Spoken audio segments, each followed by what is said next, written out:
Según Génesis 47, 12, 27, durante la sequía en Egipto, José almacenó y preservó el alimento.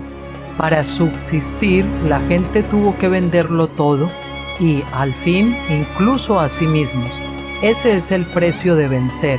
Así es en este tiempo del fin, donde conseguir el alimento para entrar al reino y conquistar nuestra tierra, que es Cristo, formado en nosotros, nos costará renunciar a todo, incluso a nuestra propia vida. Pero a cambio de nuestro todo, tendremos su todo y reinaremos con él. Con ustedes, José.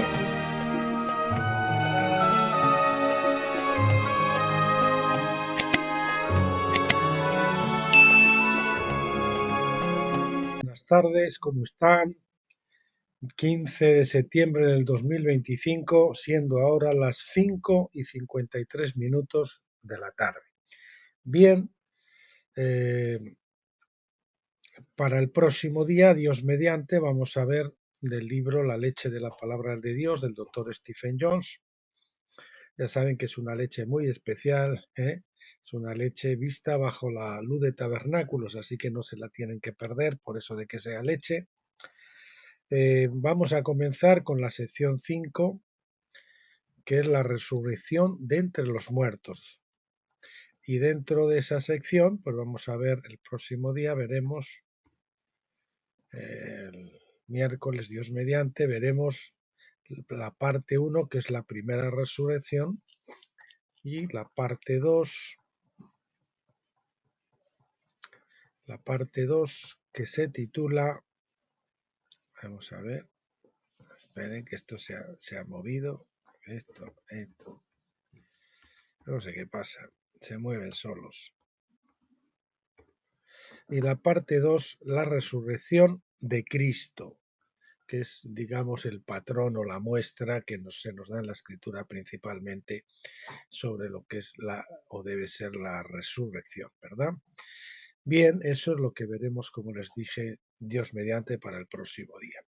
Y para hoy, pues nos vamos a ver el capítulo 11, que se titula Salarios y deberes levíticos dentro de Deuteronomio, segunda ley, discurso quinto del el libro del doctor Stephen Jones. Ya vamos casi también por la mitad del libro, más o menos, y vamos avanzando. Bueno, el capítulo 11, salarios y deberes levíticos. Había dos clases de levitas. Los descendientes directos de Aarón eran los sacerdotes, mientras que el resto de la tribu los asistía. Los levitas en general eran magistrados, jueces y maestros de la ciudad.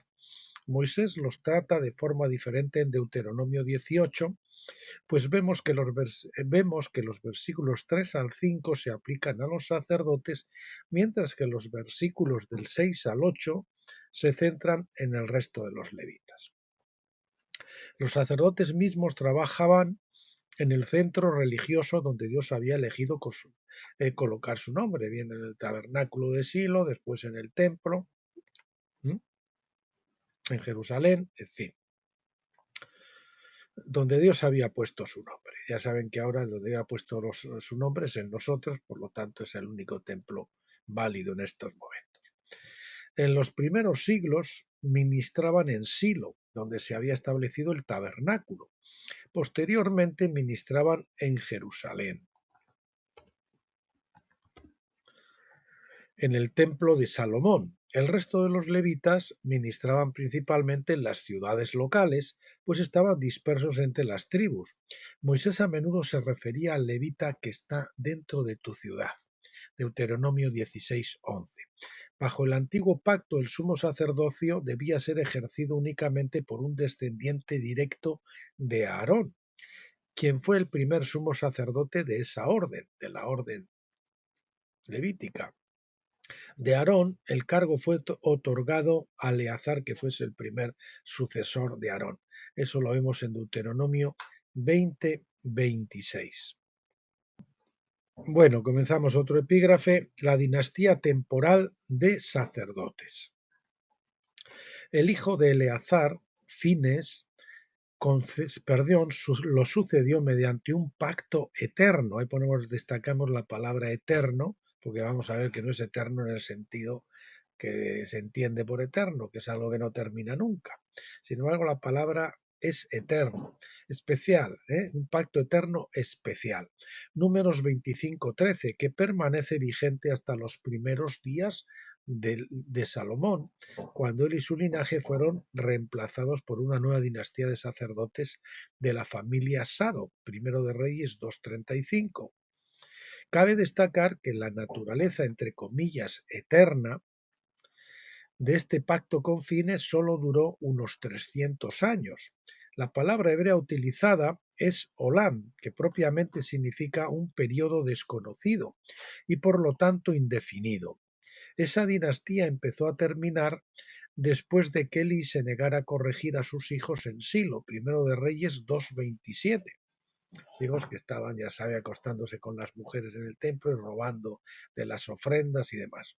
Ahí metían el gancho y sacaban y se lo quedaban. Y al cabo de un siglo esa línea fue reemplazada por Sado.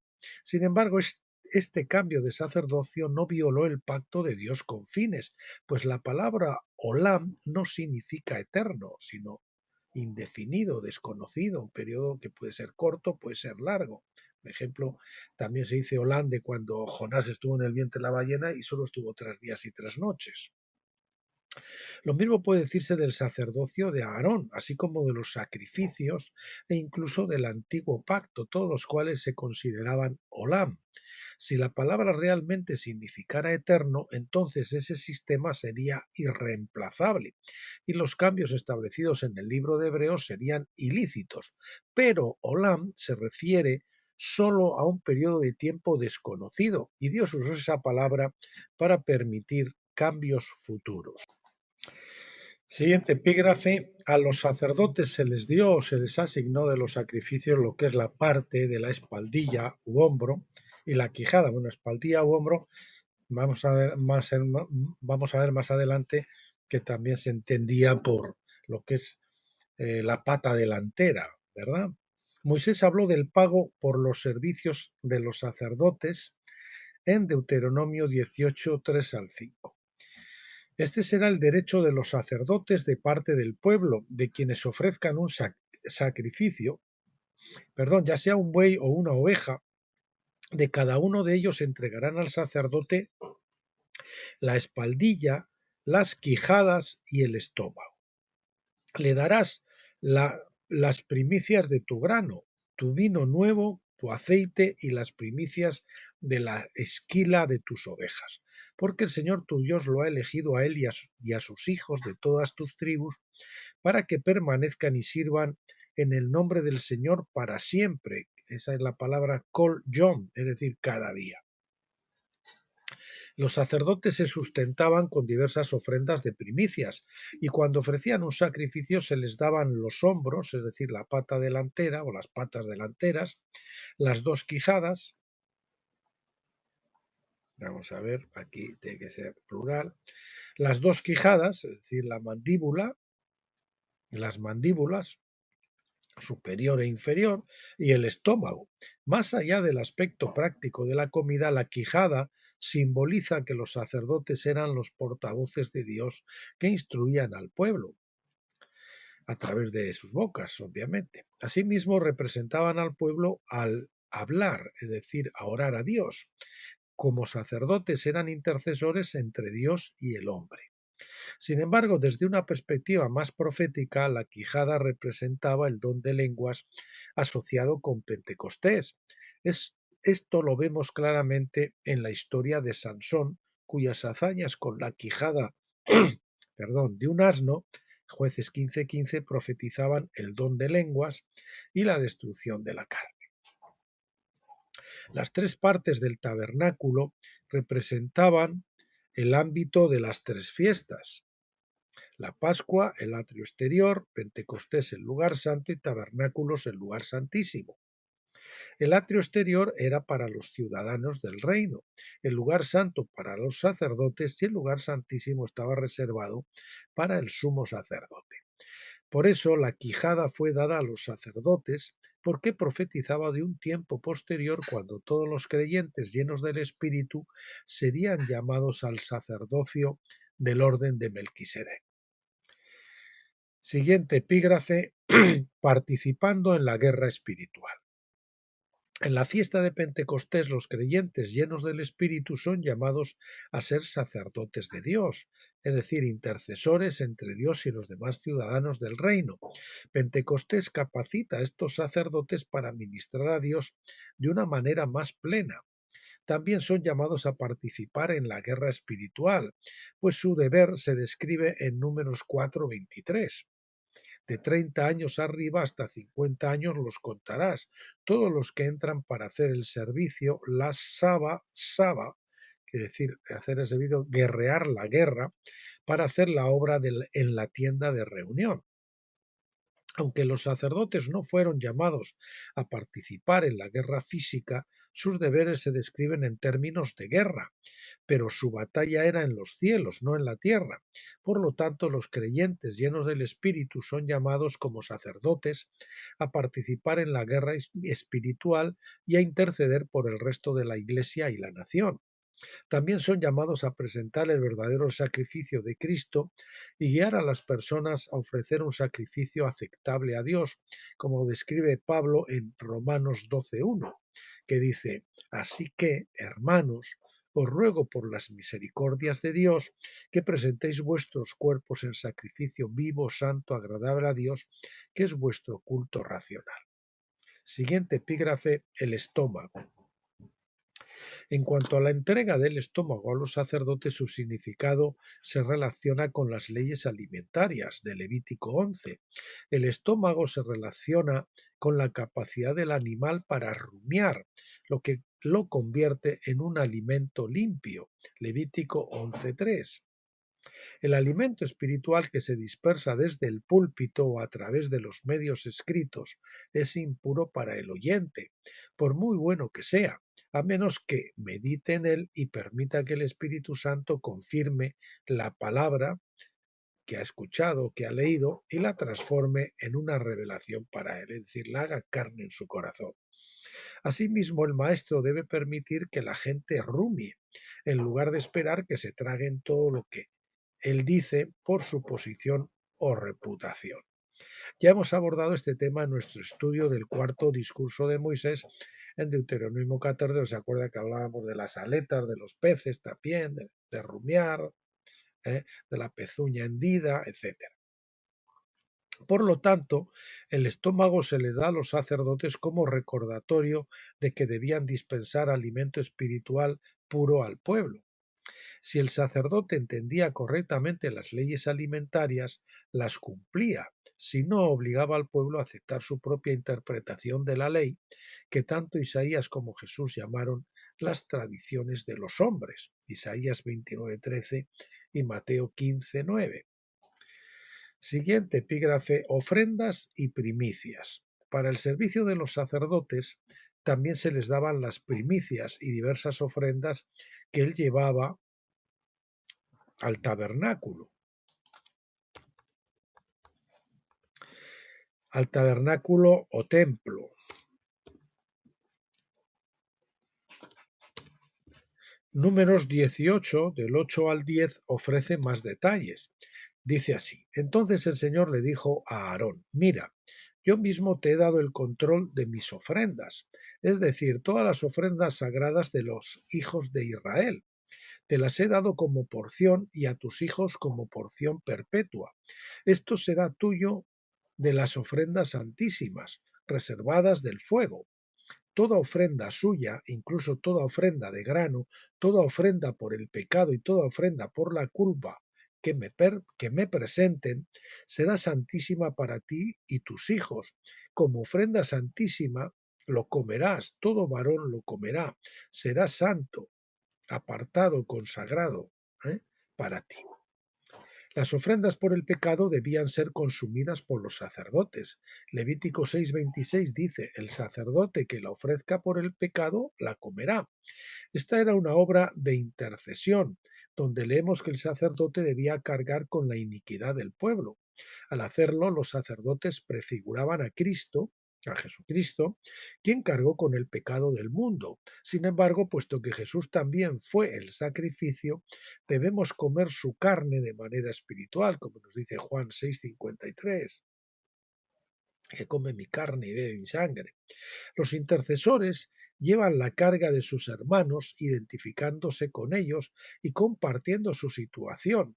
La intercesión puede ser difícil, como descubrió el profeta Ezequiel 4. La intercesión a veces somos usados por intercesores y nosotros somos inconscientes de ello. Cuando el Señor, por ejemplo, permite que tengamos una enfermedad, etcétera, etcétera. Dios le dijo a Ezequiel, llevará su iniquidad. Por lo tanto, somos intercesores bajo Cristo, pues seguimos su ejemplo de estar dispuestos a compartir la culpa y la carga por los pecados del pueblo. Para un estudio completo sobre este tema, véase mi libro Principios de Intercesión. Los sacerdotes no tenían herencia de tierras y por lo tanto su capacidad para subsistir era limitada. Las ofrendas del pueblo les proporcionaban su sustento, pues Dios mismo no necesitaba apoyo. Por tanto, se esperaba que el pueblo apoyara el gobierno de su reino. Siguiente epígrafe, los diezmos. En cuanto a los diezmos, leemos en otra parte de Números 18:21. Y a los hijos de Leví, he aquí que yo he dado todos los diezmos en Israel por heredad, a cambio de su servicio con que prestan el servicio del tabernáculo de reunión. De esto, una décima parte del diezmo se daba a los sacerdotes que ministraban en el tabernáculo o templo, es decir, el diezmo de los diezmos, ¿verdad? Eso lo vemos en Números 18:26, que dice, además hablarás a los levitas y les dirás, cuando toméis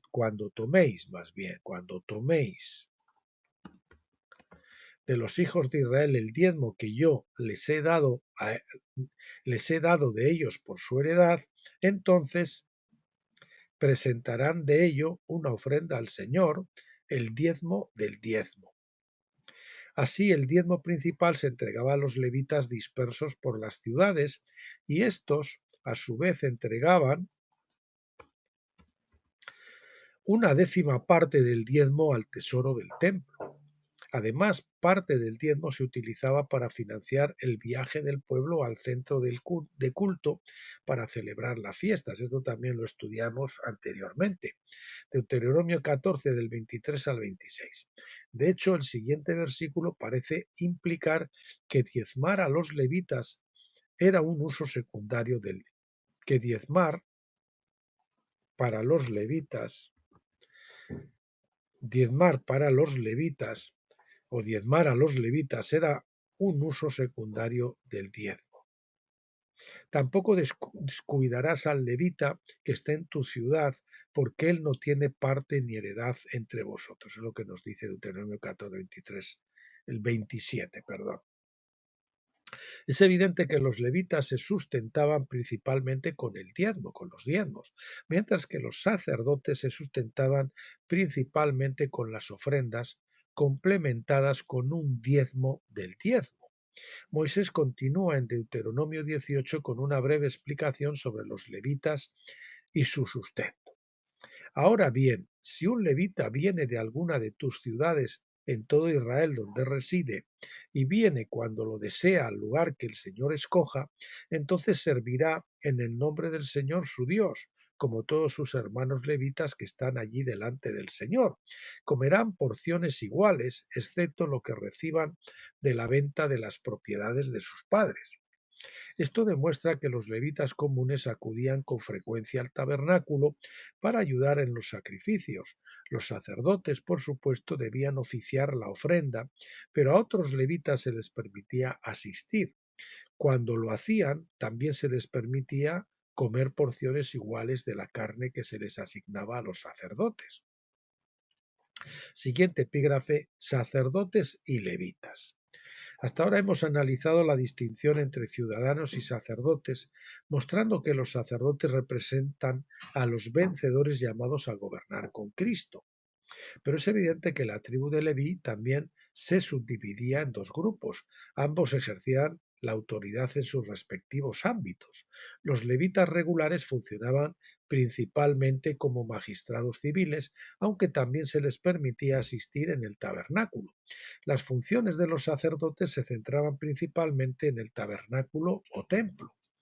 Estas dos clases principal realmente comenzaron con Moisés y Aarón. Ambos eran levitas, pero Moisés servía como gobernante civil, mientras que Aarón era el líder religioso. Ambos estaban sujetos al gobierno y la ley de Dios, por supuesto, y ambos debían conocer a Dios y sus caminos. Lo mismo ocurre hoy, pues el gobierno en el reino de Dios no es más secular que el de quienes sirven en el gobierno de la Iglesia. Todos están sujetos a la misma ley de Dios. Y ahora vamos a ver la aplicación en el nuevo pacto. ¿Cuál es la aplicación en el nuevo pacto a esta separación de funciones? Es evidente que nuestros funcionarios gubernamentales están llamados a aplicar la ley de Dios a la vida cotidiana de la comunidad, mientras que los sacerdotes están llamados a ministrar en una obra religiosa o espiritual, como el pastoreo de iglesias. Los sacerdotes y los levitas, siendo instruidos en la ley, a menudo servían como jueces o al menos como jueces principales, como vimos en Deuteronomio 17:9, que dice: entonces vendrás al sacerdote levita o al juez que esté en funciones en aquellos días y preguntarás por ellos y ellos te declararán el veredicto del caso. Te estaban actuando como jueces. Los ancianos de una ciudad o tribu también servían como jueces, quizás sirviendo en el papel de un jurado sobre el cual un sacerdote presidía como juez. En Éxodo 18, Moisés nombró a los 70 ancianos para juzgar al pueblo. En Deuteronomio 19, versículo 12 y capítulo 21, versículos 2 y 3, encontramos a los ancianos de la ciudad participando en el proceso judicial junto con los sacerdotes. Por lo tanto, los jueces no se limitaban a sacerdotes o levitas, sino que también había los ancianos, digamos, o los jefes de las tribus, etcétera, ¿no?